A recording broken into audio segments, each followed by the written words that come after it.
Hello students, कैसे हैं आप सब। आशा करती हूँ आप बहुत ही अच्छे होंगे और मैं मीता सिंह रुचि क्लास 71 में आपका फिर से बहुत बहुत स्वागत है। तो जैसे आपको पता है हमने अपनी संस्कृत स्टार्ट की थी, मैं आपको करा दी थी, माहेश्वरी सूक्त मैंने आपको करा दिए। आज हम पढ़ेंगे अपने वर्ण के बारे में कि वर्ण क्या होते हैं, इसके कितने पार्ट होते हैं, इससे हमारे बहुत सारे क्वेश्चन बनते हैं। तो चलिए आइएगा देखते हैं। चलिए देखिए क्या देना है वर्ण। वर्ण क्या होता है हमारा, देखिए वर्ण होता है हमारा अक्षर। वर्ण न शरदी इति अक्षरा, यानी कि जिसका शरण या विनाश ना हो सके। क्या, ना तो जिसका शरण हो सके, शरण मतलब जो टूट नहीं सकता, और जिसका विनाश ना हो सके वो क्या होगा, वो होगा हमारा वर्ण। ठीक है, अब बात करते हैं वर्ण के कितने में होते हैं। दो होते हैं हमारे। कौन कौन से होते हैं हमारे, एक तो होता है हमारा स्वर और एक होता है हमारा व्यंजन। जैसे कि हम हिंदी में पढ़ते हैं, आपको पता है स्वर और व्यंजन, ऐसे ही सेम इसमें पढ़ना है, जैसी वर्णमाला उसमें है सेम ऐसी ही इसमें है, वो थोड़ा बहुत डिफरेंस है बस, और कुछ नहीं। ठीक है, स्वर की बात कर लेते हैं। स्वर होते क्या है, तो स्वर को यहाँ पर संस्कृत में क्या कहते हैं, स्वर को हम यहाँ संस्कृत में कहते हैं अच। मैंने आपको बताया था अच क्यों कहते लेते हैं, एक से लेके चार तक जो हमारे सूत्र आते हैं उसमें क्या है, उसमें सारे हमारे स्वर हैं। जो मैंने कराए थे आपको आई ऊणा री लेका ए ओंगा आई ओच, यानी कि एक से लेके चार तक जो हम आते हैं वो हमारे आते हैं स्वर। अब बात कर लेते हैं यहाँ पर व्यंजन के बारे में। अब मैंने आपको बताया था एक से लेके चार तक तो हमारे क्या आते हैं, स्वर आते हैं, लेकिन पांच से लेके जो 14 तक आते हैं वे सारे क्या हो जाते हैं, वे सारे हमारे हो जाते हैं व्यंजन। ठीक है, तो चलिए बात कर लेते हैं। सबसे पहले बात करेंगे हम स्वर के बारे में।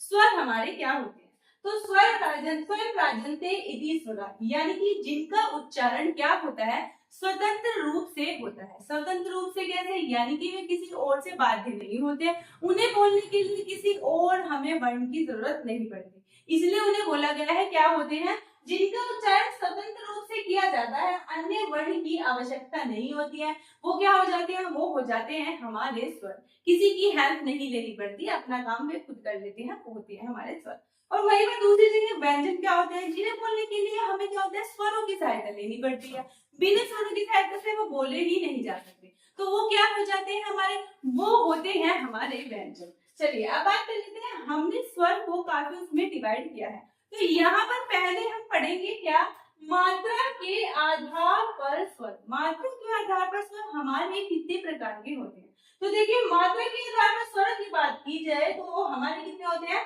तीन प्रकार के होते हैं। कितने प्रकार के होते हैं हमारे, तीन प्रकार के। वो तीन प्रकार हमारे कौन कौन से हैं, तो पहले नंबर पे आता है हमारा ह्रस्व स्वर। पहले नंबर पे कौन सा आता है, हमारा ह्रस्व स्वर। दूसरे नंबर की बात करूं तो हमारे आ जाते हैं यहाँ पर दीर्घ स्वर। दूसरे कौन से आते हैं, दीर्घ स्वर। और तीसरे नंबर पे आपसे बात की जाए तो आते हैं हमारे प्लुस स्वर। तो देखिए अगर आपसे क्वेश्चन बने मात्रा के आधार पर हमारे स्वरों के कितने भेद होते हैं, तो आप क्या बताएंगे, यहाँ पर हमारे तीन भेद होते हैं। वो तीन भेद कौन कौन से होते हैं, ह्रस्व स्वर, दीर्घ स्वर और प्लुस स्वर। आपसे ये भी पूछ सकते हैं कितने भेद, ये भी पूछ सकते हैं इनमें से कौन से मात्रा के आधार पर स्वरों के भेद है। तो तीन देंगे आपको, या तो एक नहीं देंगे या फिर गलत देंगे, उसमें से पूछेंगे इसमें गलत कौन सा है, या फिर एक सही देंगे उसमें से पूछेंगे इसमें से सही कौन सा है। तो इस तरह से हमारे यहाँ पर क्वेश्चन बनते हैं। सेम हिंदी वाली वर्णमाला है, ये आपको बहुत अच्छे से समझ में आ रही होगी। आपको पता है जो हमारा एग्जाम आता है यूपीटेट में, आपको बहुत ज्यादा उसमें ये परेशान होने की जरूरत नहीं, संस्कृत में ऐसा वो नहीं आता, हिंदी साफ पता चलती है कि आपको क्या बोला गया है। हिंदी अच्छी कर रखी है तो आप संस्कृत आराम से कर लेंगे। चलिए अब बात कर लेते हैं, यहाँ पर पहले नंबर पे आता है हमारा ह्रस्व स्वर। ह्रस्व स्वर क्या होते हैं, देखिएगा जिन वर्णों के उच्चारण में क्या होता है, एक मात्रा का समय लगता है। एक मात्रा से मतलब यानी कि बहुत ही कम समय लगता है। जिन वर्णों के उच्चारण में बहुत ही कम समय लगता है, या कह लीजिए एक मात्रा का समय लगता है, वो हमारे क्या हो जाते हैं, वो होते हैं हमारे ह्रस्व स्वर। आप इन्हें मूल स्वर भी कह सकते हैं, या तो आपका ह्रस्व स्वर आएगा या फिर मूल स्वर भी लिखा आ सकता है। तो क्या होते हैं ह्रस्व स्वर, जिन वर्णों के उच्चारण में सिर्फ एक ही मात्रा का समय लगेगा, वो होते हैं हमारे ह्रस्व स्वर। अब ये होते कौन से हैं, देखिए क्वेश्चन इनसे बन जाता है, आपसे पूछेंगे इनमें से कौन सा ह्रस्व स्वर है, या फिर पूछेंगे आपसे इनमें से कौन सा ह्रस्व स्वर नहीं है। तो कौन कौन से होते हैं, ए इ उ रे ली, यानी कि ये जो हमारे पांच होते हैं ये हमारे होते हैं ह्रस्व स्वर। कितने होते हैं, पांच। कभी कभी संख्या पूछते हैं कि ह्रस्व स्वरों की संख्या कितनी होती है, कभी कभी ये पूछते हैं कि इनमें से कौन सा ह्रस्व स्वर है या फिर कौन सा नहीं है। तो आपको इसकी संख्या भी पता होना चाहिए और ये भी पता होना चाहिए ये कौन कौन से होते हैं। तो ये होते हैं आ ई उ री ली, ये क्या होते हैं, ये सब होते हैं हमारे ह्रस्व स्वर। इनकी संख्या की बात की जाए तो कितनी हो जाती है, ये होती है इनकी संख्या हमारी यहाँ पर 5 होती है। बात करेंगे अब दीर्घ स्वर के बारे में। तो दीर्घ स्वर हमारे होते क्या है, जिन वर्णों के उच्चारण में क्या होता है, द्विमात्रा का समय लगता है, या फिर आप बोल सकते हैं जिन वर्णों के उच्चारण में अधिक समय लगता है, या फिर ये बोल सकते हैं जिन वर्णों के उच्चारण में ह्रस्व स्वर से दुगना समय लगता है, वो हमारे क्या हो जाते हैं, वो होते हैं हमारे दीर्घ स्वर। दीर्घ मतलब क्या होता है, बड़ा होता है, यानी कि इससे जो डबल समय में बोले जाएंगे वो क्या हो जाएंगे, हमारे दीर्घ स्वर हो जाएंगे, दीर्घ स्वर हो जाएंगे। अब देखिए दीर्घ स्वर हमारे कौन कौन से होते हैं, तो चलिए देख लेते हैं। जैसे कि बड़ा ई, बड़ा उ, ए, आई, ओ, औ, ये कितने होते हैं, ये सारे हमारे क्या होते हैं, दीर्घ स्वर होते हैं। तो आपको ये याद रखना है दीर्घ स्वर में हमारे कौन कौन से आते हैं, जिनके उच्चारण में क्या होता है, दो मात्रा का समय लगता है, क्या कह सकते हैं, ह्रस्व स्वर से दुगना समय लगता है, उन्हें क्या कह सकते हैं, उन्हें कहते हैं हम दीर्घ स्वर। बात कर लेते हैं थर्ड नंबर पर हमारा आता है प्लुत स्वर। प्लुत स्वर जो है वो बड़ा इंटरेस्टिंग है, कैसा है चलिए देख लेते हैं। जिनके उच्चारण में 3 मात्रा का समय लगता है, या फिर आप कह सकते हैं जो हमारे इससे दीर्घ स्वर से भी अधिक समय लगता है, वो क्या होते हैं, 3 मात्रा का समय लगता है, बहुत ज्यादा समय लगता है, या फिर दीर्घ स्वर से अधिक समय लगता है, वो कौन से होते हैं, वो होते हैं हमारे प्लुत स्वर। तो देखिए प्लुत स्वर होते कहाँ है, जहां पर आपको क्या दिखाई दे, जहां पर आपको जैसे ए दिखा है उसके बाद क्या हुआ, आपको एक 3 इकाई दिखाई दे, हिंदी में आपने पढ़ी होगी, ऐसे पढ़ी होगी ना, 1 इकाई, 2 इकाई, 3 इकाई, तो ये वाला जहां आपको दिखाई दे वहां पर क्या हो जाता है, वहां पर हमारा होता है प्लुत स्वर। यानी कि किसी चीज को, जैसे आप बैठे हो, आपने कहा इधर आओ, जैसे कोई बंदा बहुत दूर है और आपको मतलब पता नहीं है कि वो दूर है और मुझे जोर से बोल रहा है, ओ ऐसे बोलते हैं, ओ इधर ऐसे बोलते हैं, तो ओ जो आपने खींचा ना, ये क्या है, हमारा प्लुत है। जिस वर्ण अक्षर को, सॉरी जिस वर्ण को आप खींच के बोल देंगे ना, वो क्या हो जाएगा, हमारा प्लुत हो जाएगा।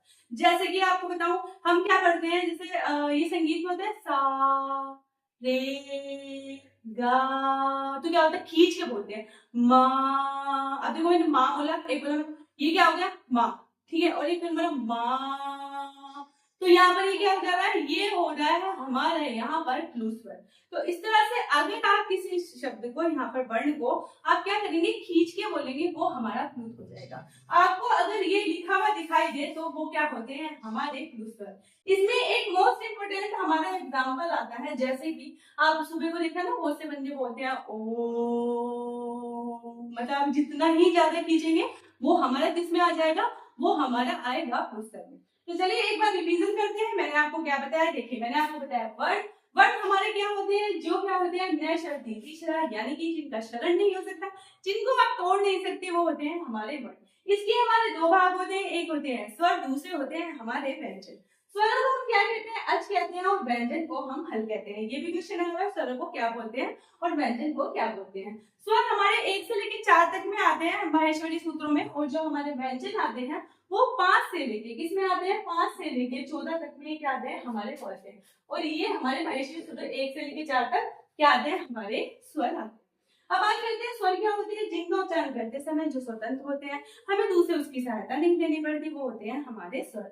बात करते हैं मात्रा के आधार पर हमने स्वर का विभाजन किया है, वो कितने प्रकार के, मात्रा के आधार पर स्वर हमारे होते हैं 3 प्रकार के, ह्रस्व स्वर, दीर्घ स्वर, और कौन सा हो जाता है हमारा प्लुत स्वर। प्लुत स्वर, ह्रस्व स्वर क्या होते हैं, जिन वर्णों के उच्चारण में 1 मात्रा का समय लगता है, वो होते हैं हमारे ह्रस्व स्वर। कौन से होते हैं, ए, ई, उ, री, ली, और इनकी संख्या क्या होती है, संख्या की बात की जाए तो होती है हमारी 5। बात कर लेते हैं दीर्घ स्वर के बारे में, जिन वर्णों के उच्चारण में क्या होता है, हमारा द्विमात्रा का समय लगता है, या फिर कह लीजिए ह्रस्व स्वर से दुगना समय लगता है, वो हमारे हो जाते हैं दीर्घ स्वर। अब होते कौन कौन से हैं, वो आ, ई, उ, ए, ओ, आई, औ, ये सारे क्या होते हैं, हमारे दीर्घ स्वर होते हैं। बात कर लेते हैं प्लुत स्वर के बारे में, जिनके उच्चारण में क्या होता है, 3 मात्रा का समय लगता है, यानी कि इस दीर्घ स्वर से ज्यादा समय लगता है, वो क्या हो जाते हैं, वो होता है हमारे प्लुत स्वर। जैसे ए, मैंने आपको बताया, जहां पर आपको दीर्घ टाइप दिखाई दे, वहां पर क्या हो जाएगा, वहां पर हमारा प्लुत स्वर हो जाएगा। जिसको भी आप वर्ण को खींच के बोलेंगे वो हमारा प्लुत हो जाएगा।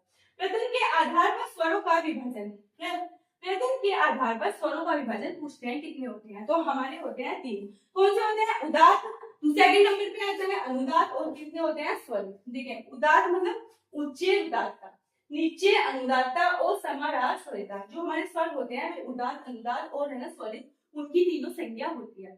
उच्च उदात्ता की माने क्या होता है? उच्च उदात्ता का मतलब होता है जो ऊपर से बोले जाते हैं, ठीक है। जैसे मैंने बोला आ, ऐसे बोला मैंने आ, तो ऊपर से कौन से बोला? जैसे मैंने बोला आ, थोड़ा खींच के बोला तो नीचे, और मैंने बोला आ मध्य से बोला तो देखिए यहाँ पर उदात्ता जो ऊपर से बोला जाता है, ऊपर की उससे बोला जाता है ध्वनि से, अनुदात्ता जो नीचे की, और समारा सरिता जो क्या होता है बीच से हमारा, ये नीचे से, और समारा सरिता जो हमारा बीच से बोला जाता है। जैसे आपको पता है संस्कृत में हम मंत्र पढ़ते हैं, आपको ने पंडित जी को देखा हो तो ऐसे ऊपर करते हैं, ठीक है, फिर वो नीचे करते हैं, फिर ऐसे करते हैं, तो वो यही पढ़ते हैं। एक ही उसको हम ना मतलब स्वर जो होते हैं हमारे उदार अनुदार स्वरित तीनों उसमें हमारे स्वर आते हैं। तो आज की क्लास इतनी ही। तो प्लीज बताइएगा आपको क्लास कैसी लगी, इससे आगे मैं आपको नेक्स्ट वीडियो में बताऊंगी। Thank you.